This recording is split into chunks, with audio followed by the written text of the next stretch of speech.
ಈಗಾಗಲೇ ನವದೆಹಲಿಯ ಲೋಕಸಭೆಯಲ್ಲಿ ಈಗ ವೋಟಿಂಗ್ ಶುರುವಾಗ್ತಾ ಇದೆ. ಮಹಿಳಾ ರಿಸರ್ವೇಷನ್ ಬಿಲ್ ಮತ್ತು ಡಿಲಿಮಿಟೇಷನ್ ಬಿಲ್ ಮೇಲೆ ಈಗ ಮತದಾನದ ಪ್ರಕ್ರಿಯೆ ಆರಂಭವಾಗಿದೆ. ಈಗ ತಾನೇ ಪ್ರಧಾನಿ ನರೇಂದ್ರ ಮೋದಿಯವರು ಲೋಕಸಭೆಗೆ ಮತ್ತೆ ವಾಪಸ್ ಆಗಮನ ಮಾಡಿದ್ದಾರೆ. ಇದರ ಜೊತೆಗೆ ಇಷ್ಟೋ ತನಕ ಅಮಿತ್ ಶಾ ಕೂಡ ಭಾಷಣವನ್ನು ಮಾಡ್ತಾ ಇರೋ ಲೋಕಸಭೆಯಲ್ಲಿ. ಈ ಸಂದರ್ಭದಲ್ಲಿ ವಿಪಕ್ಷಗಳ ನಿಲುವನ್ನು ಅವರು ಟೀಕೆ ಮಾಡಿದ್ದಾರೆ. ಈಗ ಉಭಯ ಪಕ್ಷಗಳ ಮಾತುಕತೆ ಬಳಿಕ ಅಂದರೆ ಚರ್ಚೆಯ ಬಳಿಕ ಈಗ ಬಿಲ್ಲನ್ನು ಮಸೂದೆಯನ್ನು ಮತಕ್ಕೆ ಹಾಕಲಾಗ್ತಾ ಇದೆ. ಎಲ್ಲ ಪ್ರೋಸೆಸ್ಗಳನ್ನು ನೋಡ್ತಾ ಇದ್ದಾರೆ. ಅತ್ತ ವಿಪಕ್ಷಗಳು ಕೂಡ ತಮ್ಮೆಲ್ಲ ಸದಸ್ಯರಿಗೆ ಈಗಾಗಲೇ ವಿಪ್ಪನ್ನು ನೀಡಿದರೆ, ಅತ್ತ BJP ಹಾಗೂ NDA ಒಕ್ಕೂಟ ಕೂಡ ಎಲ್ಲ ಸದಸ್ಯರಿಗೆ ವಿಪ್ಪನ್ನು ನೀಡಿದೆ. ಒಂದು ಇಂಟ್ರೆಸ್ಟಿಂಗ್ ಅಂದರೆ ಈ ಒಂದು ಬಹುಮತ ಅಥವಾ ಈ ಒಂದು ಮಸೂದೆ ಪಾಸ್ ಆಗಬೇಕು ಅಂದರೆ 2/3 ಬಹುಮತದೊಂದಿಗೆ ಪಾಸ್ ಆಗಬೇಕು ಅಂದರೆ ಹತ್ತತ್ರ 360ಕ್ಕೂ ಅಥವಾ 363 ಮತಗಳು ಬೇಕಾಗುತ್ತೆ. 360 ಅಂತ ಪಾಸಿಂಗಿಗೆ 360 ಬೇಕಾಗುತ್ತೆ ಅನ್ನುವಂಥ ಮಾಹಿತಿ ಲಭ್ಯವಾಗ್ತದೆ. ಹೀಗಾಗಿ NDA ಬಳಿ ಸದ್ಯಕ್ಕೆ 293 ಮತಗಳಿವೆ. ಉಳಿದಂಥ ಮತಗಳನ್ನು ಹೇಗೆ ಪಡೆಯಲಾಗತ್ತೆ ಅನ್ನುವಂಥ ಕುತೂಹಲ. ಒಂದು ವೇಳೆ ಈ ಬಿಲ್ ಬಿದ್ದರೆ ಅದು ಮೋದಿ ಸರ್ಕಾರಕ್ಕೆ ಯಾವ ರೀತಿ ಸ್ವೀಕಾರ ಮಾಡಲಾಗತ್ತೆ, ಮುಖಭಂಗನ ಅಂತ ಟ್ರೀಟ್ ಮಾಡಲಾಗತ್ತೆ ಅಥವಾ ರಾಜಕೀಯವಾಗಿ ಇದೊಂದು ದಾಳ ಅಂತ BJP ಪರಿಗಣಿಸುತ್ತೆ. ಯಾಕೆಂದರೆ ನಾವು ಮಹಿಳಾ ರಿಸರ್ವೇಷನ್ ಕೊಡೋದಕ್ಕೆ ಮುಂದಾಗಿದ್ವಿ, ವಿಪಕ್ಷಗಳು ಅದಕ್ಕೆ ಸಹಕಾರ ಕೊಟ್ಟಿಲ್ಲ ಅನ್ನುವಂಥ ಮಾತನ್ನೇ ಮುಂದೆ ಇಟ್ಟು ದೇಶಾದ್ಯಂತ ಪ್ರಚಾರ ಮಾಡುವಂಥ ಸಾಧ್ಯತೆ ಇರುತ್ತೆ. ಒಂದು ವೇಳೆ ಈ ಮಸೂದೆ ಪಾಸ್ ಆದರೆ ಅದರ ಸಂಪೂರ್ಣ ಶ್ರೇಯವನ್ನು ಮುಂದಿಟ್ಟು ದೇಶಾದ್ಯಂತ ಪ್ರಚಾರ ಮಾಡೋದಕ್ಕೆ ಅಥವಾ BJP ಪ್ಲ್ಯಾನ್ ಮಾಡ್ಕೊಂಡಿದೆ. ಒಟ್ಟಿನಲ್ಲಿ ಈ ಒಂದು ಘಟನೆ ಏನಿದೆ ಅಥವಾ ಈ ಒಂದು ಕ್ಷಣ ನಿಜಕ್ಕೂ ಒಂದು ಐತಿಹಾಸಿಕವಂಥ ಕ್ಷಣ. ಒಂದು ವೇಳೆ ಪಾಸ್ ಆದರೆ, ಈ ಮಸೂದೆ ಅಂಗೀಕಾರ ಆದರೆ ನಿಜಕ್ಕೂ ಒಂದು ವಿಶೇಷವಾದಂಥ ಗಳಿಗೆ ದೇಶದ ರಾಜಕೀಯದಲ್ಲಿ ಬರೋದಕ್ಕೆ ಕಾರಣವಾಗುತ್ತೆ. ಯಾಕೆಂದರೆ 33% ಮಹಿಳೆಯರು ಇನ್ನು ಸಂಸದರಾಗಿ ಸಂಸತ್ನಲ್ಲಿ ಮುಂದಿನ ಚುನಾವಣೆಯಿಂದಲೇ ಅವರು ಪ್ರವೇಶವನ್ನು ಪಡ್ತಾರೆ. ಒಟ್ಟಿನಲ್ಲಿ ಈ ಒಂದು ಬಿಲ್ ಏನಿದೆ ನಿಜಕ್ಕೂ ಅತ್ಯಂತ ಮಹತ್ವದ ಬಿಲ್ ಆಗಿದೆ. ಒಂದು ವೇಳೆ ಈ ಬಿಲ್ ಏನಾದರೂ ಮಸೂದೆ ಏನಾದರೂ ಅಂಗೀಕಾರ ಆಗಿದ್ದೇ ಆದರೆ ಆಗ ಮೋದಿ ಸರ್ಕಾರಕ್ಕೆ ಜೊತೆಗೆ BJPಯ ನಿಲುವಿಗೆ ಹೊಸದೊಂದು ಆಯಾಮ ಸಿಗುತ್ತೆ. ಅಟ್ ದ ಸೇಮ್ ಟೈಮ್ ದಕ್ಷಿಣ ಮತ್ತು ಉತ್ತರದ ರಾಜ್ಯಗಳು ಅನ್ನುವಂಥ ಒಂದು ಭೇದ ಭಾವವನ್ನು ಅಥವಾ ಆ ರೀತಿಯಾದಂಥ ಸಮಸ್ಯೆ ಅನ್ಯಾಯ ಆಗ್ತಿದೆ ಅನ್ನುವಂಥ ಮಾತನ್ನು ಅನೇಕ ಕಾಂಗ್ರೆಸ್ ಸೇರಿದಂತೆ ಇಂಡಿಯಾ ಒಕ್ಕೂಟದ ಅನೇಕ ರಾಜ್ಯದ ಪ್ರಮುಖರು, ನಾಯಕರು ಹಾಗೆ ರಾಜಕಾರಣಿಗಳು ಆರೋಪ ಮಾಡಿದರು. ಅದರ ಭಾಗವೂ ಕೂಡ ಇದರ 3 ಬಿಲ್ಗಳಿದೆ. ಒಂದು ಕಡೆಗೆ ಕೇಂದ್ರಾಡಳಿತ, ಮತ್ತೊಂದು ಕಡೆಗೆ ಡಿಲಿಮಿಟೇಷನ್, ಮತ್ತೊಂದು ಕಡೆಗೆ ವುಮೆನ್ ರಿಸರ್ವೇಷನ್. ಈ 3 ಬಿಲ್ಗಳ ಮತದಾನ ಪ್ರಕ್ರಿಯೆ ಆರಂಭವಾಗಿದೆ. ಅದರ ಪ್ರೋಸೆಸ್ಸನ್ನು ನೋಡೋಣ ಬನ್ನಿ. ಈಗಾಗಲೇ ಎಲ್ಲ ಸದಸ್ಯರು ತಮ್ಮ ಸೀಟ್ನಲ್ಲಿ ಆಸೀನರಾಗಿದ್ದಾರೆ. ಅವರೆಲ್ಲರೂ ಕೂಡ ಮೊದಲೇ ಸೀಟ್ ಮಾರ್ಕ್ ಮಾಡಲಾಗಿರುತ್ತೆ. ಅದಾದ ಬಳಿಕ ಲೋಕಸಭೆಯ ಸೆಕ್ರೆಟರಿ ಏನಿರ್ತಾರೆ ಅವರು ಒಂದಿಷ್ಟು ಫಾರ್ಮಾಲಿಟೀಸ್ಗಳನ್ನ ಮಾಡ್ತಾರೆ.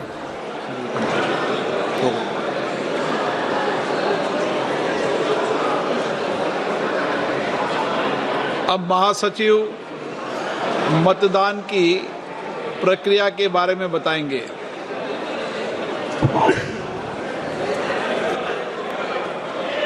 माननीय सदस्यों का ध्यान स्वचालित मतदान रिकॉर्डिंग प्रणाली का संचालन करने से संबंधित बिंदुओं की ओर आकर्षित किया जाता है। प्रत्येक माननीय सदस्य को मत विभाजन आरंभ होने से पूर्व अपना स्थान ग्रहण करना चाहिए और इस प्रणाली का संचालन उस स्थान से ही करना चाहिए। जब माननीय अध्यक्ष अब मत विभाजन बोलेंगे तो महासचिव मतदान बटन को एक्टिवेट करेंगे और इसके साथ साथ गोंग की ध्वनि सुनाई देगी।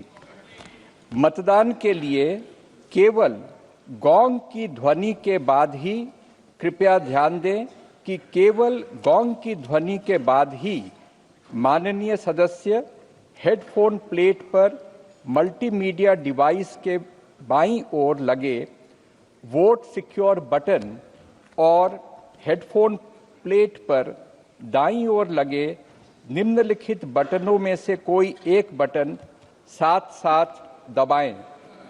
हाँ, हरे रंग के स्टिकर के नीचे, नहीं लाल रंग के स्टिकर के नीचे। मतदान में भाग नहीं लेना, पीले रंग के स्टिकर के नीचे। गोंग ध्वनि दूसरी बार सुनाई देने तक दोनों बटनों को दबाए रखना अनिवार्य है। माननीय सदस्य कृपया नोट करें कि उनके मत दर्ज नहीं होंगे यदि बटनों को पहली गोंग ध्वनि सुनाई देने से पहले दबा दिया जाता है या दोनों बटनों को दूसरी गोंग ध्वनि सुनाई देने तक एक साथ दबाकर नहीं रखा जाता है। माननीय सदस्य दूसरी गोंग ध्वनि के कुछ सेकंड के पश्चात अंतिम परिणाम वास्तव में देख सकते हैं। माननीय सदस्य, माननीय अध्यक्ष के आसन के किसी भी तरफ संस्थापित व्यक्तिगत परिणाम डिस्प्ले बोर्डों पर, मल्टीमीडिया डिवाइस पर और हाँ, नहीं, मतदान में भाग नहीं लेने वाले बटन जैसा भी मामला हो पर अपने मत की जांच कर सकते हैं। मत दर्ज नहीं होने की दशा में अथवा यदि कोई सदस्य अपने मत में परिवर्तन करना चाहते हैं तो वे पर्ची के माध्यम से मतदान की मांग कर सकते हैं। अंग्रेजी में Kind attention of honorable members is invited to the points in the operation of the automatic vote recording system. Before a division starts, every honorable member should occupy his or her own seat and operate the system from that seat only. When the honorable speaker says, "Now division," the Secretary General will activate the voting button and a gong sound will be heard simultaneously.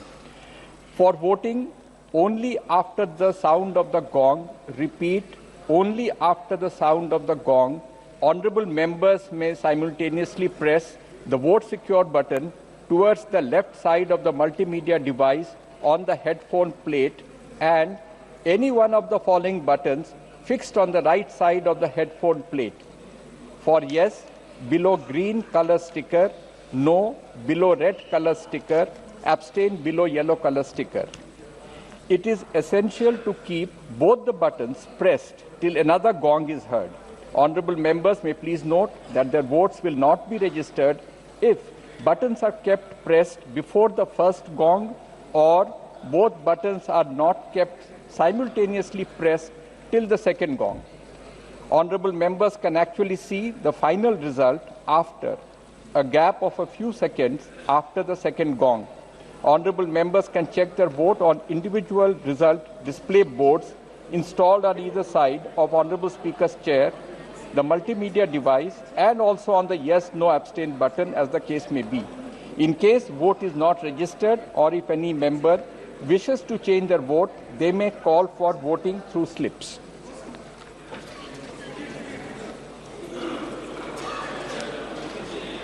अब मत विभाजन।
ಇದು ಲೋಕಸಭೆಯಲ್ಲಿ ಈಗ ತಾನೇ ಮತದಾನ ಆಗಿದೆ.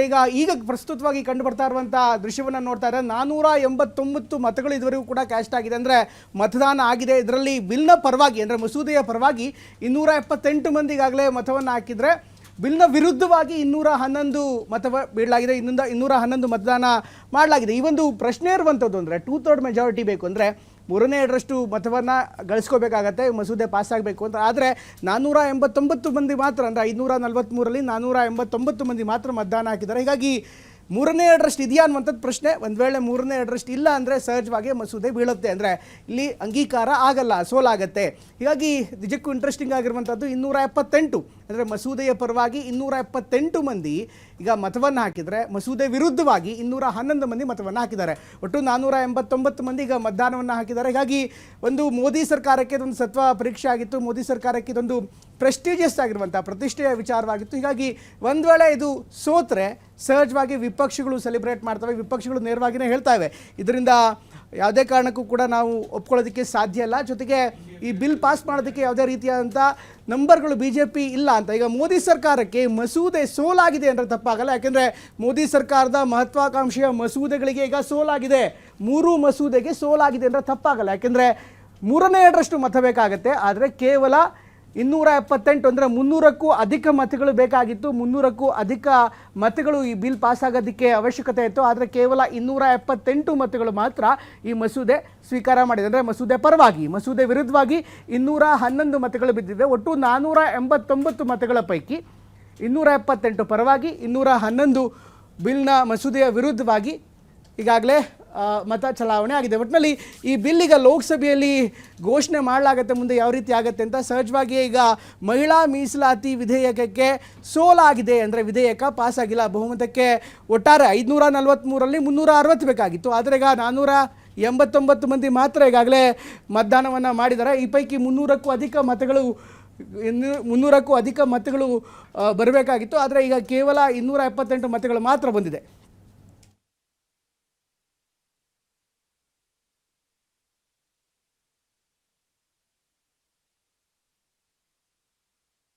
ಒಟ್ಟು ಬಲ ಇದ್ರೆ ಮೃತರಾಗಿದ್ದಾರೆ ಸಂಸದರು. ಹೀಗಾಗಿ 540 ಮಂದಿ ಮಾತ್ರ ಇದ್ದಾರೆ. ಆದರೆ ಈಗ ವೋಟ್ಗಳನ್ನು ನೋಡ್ತಾ ಇದ್ದಾರೆ. ಅಂದರೆ ಇದುವರೆಗೂ ಯಾರು ವೋಟ್ ಹಾಕಿದ್ದಾರೆ 489 ಜನ ಮಾತ್ರ. 540ರಲ್ಲಿ 489 ಮಂದಿ ಮಾತ್ರ ಈಗ ಮತದಾನವನ್ನು ಮಾಡಿದ್ದಾರೆ. ಈ ವಿಧೇಯಕಕ್ಕೆ ಈಗ ಸೋಲಾಗಿದೆ ಅಂತ ಹೇಳಲಾಗ್ತಾ ಇದೆ. ಅಧಿಕೃತ ಘೋಷಣೆ ಮಾಡಬೇಕಾಗಿದೆ. ಇನ್ನು ಅಫ್ಕೋರ್ಸ್ ಈಗ ಲೋಕಸಭೆಯ ಕಾರ್ಯದರ್ಶಿ ಏನಿದ್ದಾರೆ, ಕಾರ್ಯದರ್ಶಿ ಸಹಜವಾಗಿ ಅದನ್ನು ಪರಿಶೀಲನೆ ಮಾಡಿ ಆನಂತರ ಅಧಿಕೃತವಾಗಿ ಘೋಷಣೆಯನ್ನು ಮಾಡ್ತಾರೆ. ಒಟ್ಟಿನಲ್ಲಿ ಈ ಎಲ್ಲ ಬೆಳವಣಿಗೆಗಳನ್ನು ಗಮನಿಸ್ತಾ ಇದ್ದರೆ 300ಕ್ಕೂ ಅಧಿಕ ಮತಗಳು ಬೇಕಾಗಿತ್ತು.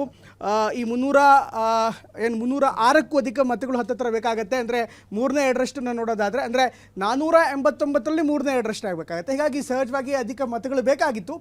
NDAಗೆ ಈ ಒಂದು ಮತವನ್ನು ಪಡೆಯೋದಕ್ಕೆ ಸಾಧ್ಯವಾಗಿಲ್ಲ. ಹೀಗಾಗಿ ಮೋದಿ ಸರ್ಕಾರದ ಮಹತ್ವಾಕಾಂಕ್ಷೆಯ ಮಸೂದೆಗೆ ಈಗ ಸೋಲಾಗಿದೆ ಅಂದರೆ ತಪ್ಪಾಗಲ್ಲ. ಸಹಜವಾಗಿ ಈಗ ಮೋದಿ ಕನಸೇನಿದೆ ಅದು ಭಗ್ನವಾಗಿದೆ. ಇದನ್ನು ಮಹಿಳಾ ಮೀಸಲಾತಿ ವಿಧೇಯಕ ಅಂಗೀಕಾರ ಸಿಕ್ಕಿಲ್ಲ ಪಾರ್ಲಿಮೆಂಟ್ನಲ್ಲಿ. ಈಗ ಸಹಜವಾಗಿ ವಿಪಕ್ಷಗಳು ಇವತ್ತು ಬೆಳಗ್ಗಿಂದಲೇ ಹೇಳ್ತಾ ಇದ್ದು ಯಾವುದೇ ಕಾರಣಕ್ಕೂ ಮಸೂದೆ ಪಾಸ್ ಆಗಲ್ಲ, NDA ಬಳಿ ಯಾವುದೇ ರೀತಿಯಂಥ ನಂಬರ್ಗಳಿಲ್ಲ, ಆದರೂ ಕೂಡ ಕೇವಲ ರಾಜಕೀಯ ಕಾರಣಕ್ಕೋಸ್ಕರ ಇದನ್ನು ತರಲಾಗಿದೆ ಅಂತ ಹೇಳಲಾಗಿತ್ತು. ಆದರೆ ಈಗ ಮತ್ತೆ ವಿಪಕ್ಷಗಳು ಕೂಡ ಸಂಪೂರ್ಣವಾಗಿ ಇದನ್ನು ಬೆಂಬಲಿಸಿರಲಿಲ್ಲ. ವಿಪಕ್ಷಗಳ ಬೆಂಬಲ ಇಲ್ಲದೆ 3/2 ಮತಗಳು ಸಿಗುವಂಥ ಕಷ್ಟ ಸಾಧ್ಯತೆ ಇತ್ತು. ಹೀಗಾಗಿ ಮೋದಿ ಸರ್ಕಾರದ ಈ 3 ವಿಧೇಯಕಕ್ಕೆ ಸೋಲಾಗಿದೆ ಅಂದರೆ ತಪ್ಪಾಗಲ್ಲ. ಈಗಾಗಲೇ ಪ್ರಕ್ರಿಯೆಗಳನ್ನು ನೋಡ್ತೀವಿ, ಯಾವ ರೀತಿ ಪ್ರಕ್ರಿಯೆಗಳಾಗಬೇಕಾಗಿತ್ತು ಅಂತ. ಸಹಜವಾಗಿ ಎಲ್ಲ ಬೆಳವಣಿಗೆಗಳನ್ನು ಗಮನಿಸ್ತಾ ಇರೋ ಒಂದು ಮಾಹಿತಿಯನ್ನು ಕೊಡ್ತೀವಿ. ಒಟ್ಟು 543ರಲ್ಲಿ 360 ಮತಗಳು ಬೇಕಾಗಿತ್ತು. ಅಂದರೆ ಒಟ್ಟು ಲೋಕಸಭಾ ಸ್ಥಾನ ಇರುವಂಥದ್ದು 543. ಅದರಲ್ಲಿ 3 ಈಗಾಗಲೇ ಸಾವನ್ನಪ್ಪಿದ್ದಾರೆ, 3 ಸಂಸದರು. ಹೀಗಾಗಿ 540 ಇದೆ ಬಲಾಬಲ. ಹತ್ತತ್ರ 357 ಮತಗಳನ್ನು ಪಡಿಬೇಕಾಗಿತ್ತು. ಈಗ 489 ಮತಗಳು ಚಲಾವಣೆ ಆಗಿದೆ. ಇವತ್ತು ಪ್ರಸ್ತುತ ಲೋಕಸಭೆಯಲ್ಲಿರುವಂಥ ಒಟ್ಟು ಸಂಸದರ ಸಂಖ್ಯೆ 489. ಈ 489 ಪೈಕಿ 326 ಮತಗಳನ್ನು ಈ ಬಹುಮತ ಅಂದರೆ ಈ ಮಸೂದೆ ಪಾಸ್ ಆಗೋದಕ್ಕೆ 326 ಮತಗಳು ಬೇಕಾಗಿತ್ತು. ಆದರೆ ಈ ಮಸೂದೆಯ ಪರವಾಗಿ ಕೇವಲ 278 ಮತಗಳು ಮಾತ್ರ ಬಂದಿದೆ. ಹೀಗಾಗಿ ಮಸೂದೆಯ ವಿರುದ್ಧ 211 ಮತ ಬಂದಿದೆ. ಮಹಿಳಾ ಮೀಸಲಾತಿ ವಿಧೇಯಕಕ್ಕೆ ಸೋಲಾಗಿದೆ. ಮಹಿಳಾ ಮೀಸಲಾತಿ ಮಸೂದೆಗೆ ಲೋಕಸಭೆಯಲ್ಲಿ ಸೋಲಾಗಿದೆ. ಮಹತ್ವಾಕಾಂಕ್ಷೆಯ ವಿಧೇಯಕ ಇದಾಗಿತ್ತು. ಮಸೂದೆ ಅಂಗೀಕಾರಕ್ಕೆ ಅಗತ್ಯವಾಗಿದ್ದಂಥ ಮತಗಳಿಲ್ಲ. 3/2 ಮತಗಳು ಸಿಗದೆ ಮೀಸಲಾತಿ ಮಸೂದೆಗೆ ಈಗ ಸೋಲಾಗಿದೆ. ಇದಕ್ಕೋಸ್ಕರ ವಿಶೇಷವಾದಂಥ ಅಧಿವೇಶನವನ್ನು ಕರೆಯಲಾಗಿತ್ತು. ಆದರೆ 489 ಸದಸ್ಯರ ಪೈಕಿ 278 ಮಂದಿ ವಿಧೇಯಕದ ಪರವಾಗಿ, 211 ಮಂದಿ ವಿಧೇಯಕದ ವಿರುದ್ಧವಾಗಿ ಮತವನ್ನು ಹಾಕಿದ್ದಾರೆ. ಹೀಗಾಗಿ ಈಗ ಸೋಲಾಗಿದೆ. ಮಹಿಳಾ ಮೀಸಲಾತಿ ಮಸೂದೆಗೆ ಲೋಕಸಭೆಯಲ್ಲಿ ಸೋಲಾಗಿದೆ. 48 ಮತಗಳಿಂದ, ಅಂದರೆ ಇನ್ನೂ 48 ಮತಗಳು ಬೇಕಾಗಿತ್ತು. ಆ 48 ಮತಗಳಿಂದ ಈ ವಿಧೇಯಕಕ್ಕೆ ಸೋಲಾಗಿದೆ. ಮಹತ್ವಾಕಾಂಕ್ಷೆಯ ಬಿಲ್ ಇದಾಗಿತ್ತು. ಚುನಾವಣೆ ನಡೀತಾ ಇದೆ, ಚುನಾವಣೆಗೋಸ್ಕರ ತಂದಿದ್ರಿ ಅಂತ ನೇರವಾಗಿ ವಿಪಕ್ಷಗಳು ಹೇಳಿದ್ದು. ವಿಪಕ್ಷಗಳು ಆರೋಪವನ್ನು ಮಾಡಿದ್ರು, ರಾಜಕೀಯ ಪ್ರೇರಿತವಾಗಿ ಈ ಮಸೂದೆಯನ್ನು ಟೇಬಲ್ ಮಾಡಲಾಗಿದೆ, ಮಸೂದೆಯನ್ನು ಮಂಡನೆ ಮಾಡಲಾಗಿದೆ ಅನ್ನುವಂಥ ಆರೋಪವನ್ನು ಮಾಡಿದರು. ಆದರೆ ಈಗ ಅಂತಿಮವಾಗಿ ನಂಬರ್ ಗೇಮ್ನಲ್ಲಿ ಲೋಕಸಭೆಯಲ್ಲಿ ಅಂಗೀಕಾರ ಆಗೋದಕ್ಕೆ ನಂಬರ್ಗಳು ಮುಖ್ಯ. ಈಗಾಗಲೇ 278 ಮಂದಿ ಅವರ ಪರವಾಗಿ ಹಾಕಿದ್ರು ಕೂಡ ಒಟ್ಟು 326 ಮತಗಳು ಬೇಕಾಗಿತ್ತು. 489 ಮಂದಿ ಮತವನ್ನು ಹಾಕಿದ್ದಾರೆ. ಅದರಲ್ಲಿ 356 ಬೇಕಾಗಿತ್ತು ಮತ. ಅದರ 356 ಮತಗಳನ್ನು ಪಡೆಯೋದ್ರಲ್ಲಿ ಸಾಧ್ಯವಾಗಿಲ್ಲ. NDA ಸರ್ಕಾರಕ್ಕೆ ಒಟ್ಟು ಮತಗಳನ್ನು ಪಡೆಯೋದಕ್ಕೆ ಸಾಧ್ಯವಾಗಿಲ್ಲ. ಹೀಗಾಗಿ ಮಹಿಳಾ ಮೀಸಲಾತಿ ವಿಧೇಯಕ, ಡಿಲಿಮಿಟೇಷನ್ ವಿಧೇಯಕ ಇದೆಲ್ಲವೂ ಕೂಡ ಈಗ ಮಸೂದೆ ಲೋಕಸಭೆಯಲ್ಲಿ ವಿಫಲವಾಗಿದೆ, ಮಸೂದೆ ಲೋಕಸಭೆಯಲ್ಲಿ ಸೋಲಾಗಿದೆ ಅನ್ನುವಂಥ ಮಾಹಿತಿ ಈಗ ಲಭ್ಯವಾಗ್ತಾ ಇದೆ.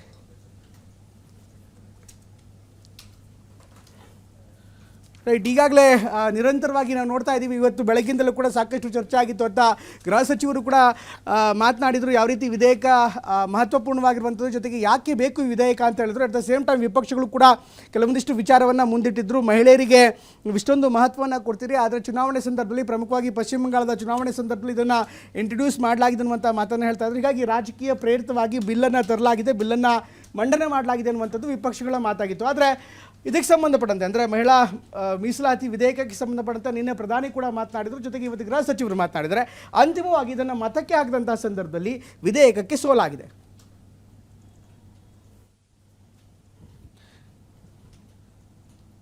ಈಗಾಗಲೇ ಸಂಪೂರ್ಣವಾಗಿ ಇನ್ನಷ್ಟು ವಿವರಗಳು ಬರಬೇಕಾಗಿದೆ. ಕ್ಷೇತ್ರ ಪುನರ್ ವಿಂಗಡಣೆ ಹೇಗಾಗುತ್ತೆ, ಸಂವಿಧಾನದ 82ನೇ ವಿಧಿಯಡಿ ಪುನರ್ ವಿಂಗಡಣಾ ಆಯೋಗ ರಚನೆ ಮಾಡಲಾಗುತ್ತೆ. ಸುಪ್ರೀಂ ಕೋರ್ಟ್ ನಿವೃತ್ತ ನ್ಯಾಯಮೂರ್ತಿ ನೇತೃತ್ವದಲ್ಲಿ ರಚನೆಯಾಗುವಂಥ ಆಯೋಗದಲ್ಲಿ ಮುಖ್ಯ ಚುನಾವಣಾ ಆಯುಕ್ತರು, ರಾಜ್ಯ ಚುನಾವಣಾ ಆಯುಕ್ತರು, ಆಯಾ ರಾಜ್ಯಗಳ ಸಂಸದರು ಅಥವಾ ಶಾಸಕರು, ಆಯೋಗದ ಸದಸ್ಯರು ಇವರೆಲ್ಲರೂ ಕೂಡ ಇರ್ತಾರೆ. ಅಂದರೆ ಬಿಲ್ನ ಪ್ರಮುಖಾಂಶಗಳನ್ನು ಈಗಾಗಲೇ ಕ್ಷೇತ್ರ ಪುನರ್ ವಿಂಗಡಣೆ ವಿಚಾರ ಸಂಬಂಧಪಟ್ಟಂತೆ ಮಾಹಿತಿ ಇದೆ. ಇದ್ರ ಜೊತೆಗೆ ಈ ಬಿಲ್ನಲ್ಲಿರುವಂಥ ಪ್ರಮುಖಾಂಶಗಳನ್ನು ನಾನು ಹೇಳ್ತಾ ಇದ್ದೆ. ಹಾಗೆ 5 ದಶಕದ ಬಳಿಕ ಇದು ಹೆಚ್ಚಳವಾಗುವಂಥ ನಿರೀಕ್ಷೆ ಇತ್ತು. ಯಾಕೆಂದರೆ ಸುಮಾರು 53 ವರ್ಷದ ಬಳಿಕ ಲೋಕಸಭೆ, ವಿಧಾನಸಭೆ ಕ್ಷೇತ್ರಗಳ ಸಂಖ್ಯೆ ಹೆಚ್ಚಳ ಮಾಡೋದಕ್ಕೆ ನಿರ್ಧಾರ ಮಾಡಲಾಗಿತ್ತು. ಇನ್ನು ರಾಜಕೀಯವಾಗಿ ನೋಡೋದಾದರೂ ಕೂಡ ರಾಜಕೀಯವಾಗಿ ಕೂಡ ಯಾವ ರೀತಿ ಬಲಾಬಲ ಆಗುತ್ತೆ, ಜೊತೆಗೆ BJP ಈಗಾಗಲೇ ಗೆದ್ದಿರುವಂಥ ಕ್ಷೇತ್ರಗಳು ಅಥವಾ BJP ಆಡಳಿತ ಮಾಡ್ತಾ ಇರುವಂಥ ಕ್ಷೇತ್ರಗಳಿಗೆ ಹೆಚ್ಚು ಅನುಕೂಲ ಅನ್ನುವಂಥ ಮಾತುಗಳು ಅಥವಾ ಆರೋಪಗಳು ಕೇಳಿಬಂದಿದ್ದು. ವಿಪಕ್ಷಗಳು ಹೇಳ್ತಾ ಇರುವಂಥದ್ದು ಎಲ್ಲೆಲ್ಲಿ BJP ಆಡಳಿತವನ್ನು ನಡೀತಾ ಇದೆ ಅಥವಾ ಹಿಂದಿ ಭಾಷಿಕ ರಾಜ್ಯಗಳಲ್ಲಿದೆ ಅಲ್ಲೇ ಹೆಚ್ಚಿನ ಕ್ಷೇತ್ರವನ್ನು ಪುನರ್ ವಿಂಗಡಣೆ ಮಾಡಲಾಗ್ತಾ ಇದೆ. ಇದರಿಂದ ಸಹಜವಾಗಿ ಈಗಾಗಲೇ ಗೆದ್ದಿರುವಂಥ ಅಥವಾ ಆಡಳಿತದಲ್ಲಿರುವಂಥ ಪಕ್ಷಗಳಿಗೆ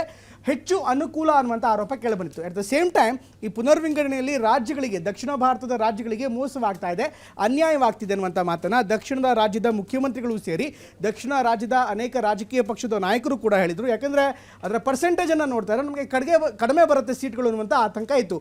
ಆದರೆ ಅದನ್ನು ಜನಸಂಖ್ಯೆಗೆ ಆಧರಿಸಿ ಅಥವಾ ಜನಸಂಖ್ಯೆಗೆ ಹೋಲಿಸಿ ಆನಂತರ ಗೃಹ ಸಚಿವರು ಕೂಡ ಇದೇ ಮಾತನ್ನು ಹೇಳಿದರು. ಇವತ್ತು ಪ್ರಮುಖವಾಗಿ ಲೋಕಸಭೆಯಲ್ಲಿ ಅದನ್ನು ವಿವರಿಸ್ತಾ ಉತ್ತರ ಪ್ರದೇಶದ ಅಂಕಿಅಂಶ ಏನಿದೆ, ಅಲ್ಲಿನ ಸರಾಸರಿ ಏನಿದೆ, ಕರ್ನಾಟಕದ ಸರಾಸರಿ ಏನಿದೆ, ಅದೇ ರೀತಿ ತಮಿಳುನಾಡಿನ ಸರಾಸರಿ ಏನಿದೆ, ಜೊತೆಗೆ ಹಿಂದೆ 1973ರಲ್ಲಿ ಇದೇ ರೀತಿ ಕ್ಷೇತ್ರ ಪುನರ್ ವಿಂಗಡಣೆ ಮಾಡಿದಂಥ ಸಂದರ್ಭದಲ್ಲಿ ಯಾವ ಮಾನದಂಡ ಇತ್ತು, ಎಷ್ಟು ಪರ್ಸೆಂಟೇಜ್ ಅಥವಾ ಎಷ್ಟು ಶೇಕಡಾವಾರು ಸೀಟ್ಗಳಿತ್ತು, ಅಷ್ಟೇ ಶೇಕಡಾವಾರು ಸೀಟ್ಗಳು ಕೂಡ ಈ ಬಾರಿ ಎಲ್ಲ ದಕ್ಷಿಣದ ರಾಜ್ಯಗಳಿಗೆ, ಜೊತೆಗೆ ದೇಶದ ಇನ್ನಿತರ ರಾಜ್ಯಗಳಿಗೂ ಕೂಡ ಸಿಗತ್ತೆ ಅನ್ನುವಂಥ ಮಾತನ್ನು ನೇರವಾಗಿಯೇ ಹೇಳಿದರು, ಗೃಹ ಸಚಿವರು ಕೂಡ ಹೇಳಿದರು. ಹೀಗಾಗಿ ಸಹಜವಾಗಿ ಈ ಬಿಲ್ ಸಾಕಷ್ಟು ರಾಜಕೀಯದ ದಾಳ ಕೂಡ ಇದೆ. ಅಥವಾ ವುಮೆನ್ ರಿಸರ್ವೇಷನ್ ತರುವಂಥ ಹಿನ್ನೆಲೆಯಲ್ಲಿ ಅಥವಾ ಮಹಿಳಾ ಮೀಸಲಾತಿ ತರುವಂಥ ವಿಚಾರವನ್ನು ನೋಡ್ತಾರೆ. ಚುನಾವಣೆಗಳು ಬರ್ತಾ ಇದೆ, ತಮಿಳುನಾಡು ಚುನಾವಣೆ ಇರ್ಬೋದು, ಅದೇ ರೀತಿ ಪಶ್ಚಿಮ ಬಂಗಾಳದ ಚುನಾವಣೆ ಇರ್ಬೋದು. ಪಶ್ಚಿಮ ಬಂಗಾಳದಲ್ಲಿ ಮಹಿಳಾ ಮತದಾರರು ಅತ್ಯಂತ ಪ್ರಮುಖವಾಗಿರುವಂಥದ್ದು. ಯಾಕೆಂದರೆ ದೀದಿನೇ ಅಂದರೆ ಮಮತಾ ಬ್ಯಾನರ್ಜಿನೇ ಮುಖ್ಯಮಂತ್ರಿಯಾಗಿ ಒಬ್ಬ ಮಹಿಳೆಯಾಗಿ ಅವರ ಹೋರಾಟವನ್ನು ಮಾಡ್ತಿದ್ದಾರೆ, ರಾಜಕೀಯ ಹೋರಾಟವನ್ನು ಮಾಡ್ತಿದ್ದಾರೆ. ಹೀಗಾಗಿ ಅದನ್ನು ಕೌಂಟರ್ ಮಾಡೋ ನಿಟ್ಟಿನಲ್ಲಿ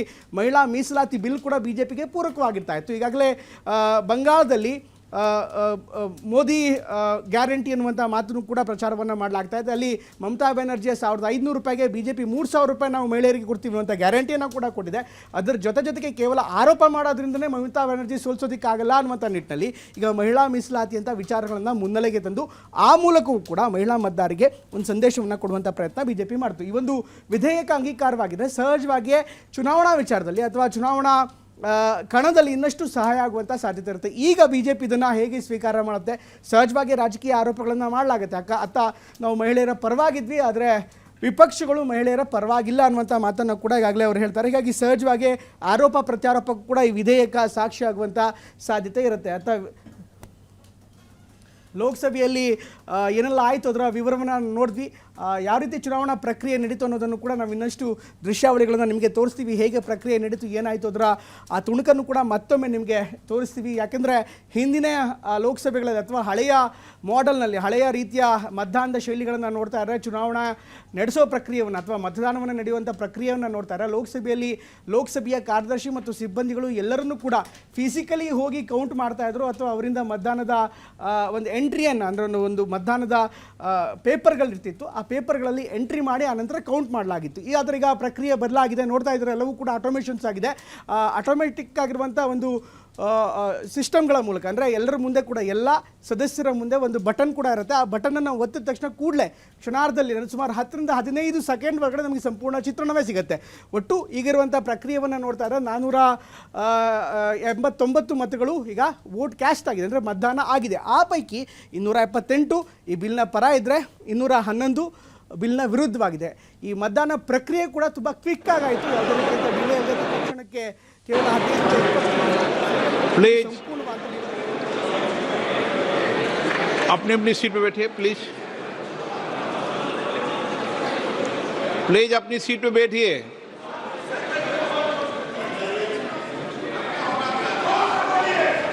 प्रश्न ये था कि भारत के संविधान का और संशोधन करने वाले विधेयक पर विचार किए जाए। शुद्धि के अध्ययन मत विभाजन इस प्रकार है। हाँ 298 298, ना 230 230। प्रस्ताव संविधान के अनुच्छेद 368 के उपबंधों के अनुसार सभा की कुल सदस्य संख्या के बहुमत द्वारा तथा सभा के उपस्थित और मत देने वाले सदस्यों के कम से कम 2/3 बहुमत द्वारा पारित नहीं हुआ। अब इस संविधान संशोधन पर विधेयक पर आगे की कार्रवाई करना संभव नहीं है।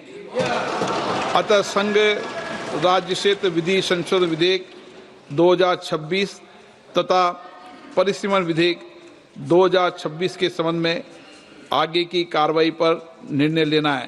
माननीय संसदीय कार्य मंत्री जी। Honorable Speaker sir, besides the Constitution 131st Amendment Bill, we have 2 other bills, namely the Union Territories Laws Amendment Bill 26 and the Delimitation Bill 2026, which are intrinsically interrelated with the Constitution 131st Bill. So it cannot be viewed from the isolation.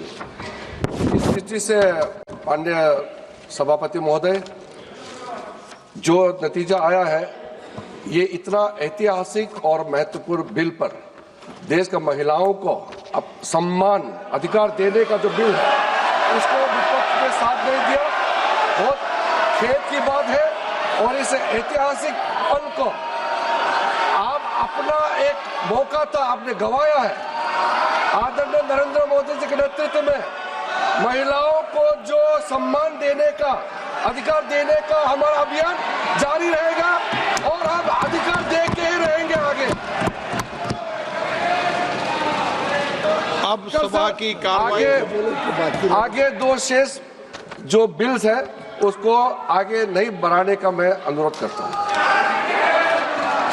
सभा की कार्रवाई कल दिनांक 18 अप्रैल 2026 को प्रातः 11 बजे तक के लिए स्थगित की जाती है।